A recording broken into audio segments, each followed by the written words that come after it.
Hi, this is Dr. Divya Prakash, and today we're going to talk about what are the indications for an IUI.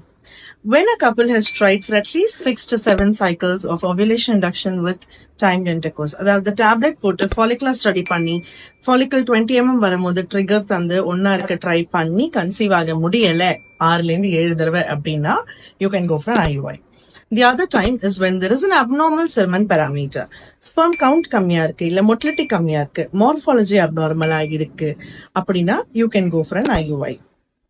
The other time is when there is a problem with ejaculation, like premature ejaculation or retrograde ejaculation, then they can go for an IUI. The very rare instance for IUI is when the spouse has infections like HIV or HPSAG, where on the semen washing பண்ணும்போது, sperm preparation பண்ணும்போது, the infection gets washed off. This is one other indication. So that's it for today. Have a great day. This is Dr. Divya Prakash.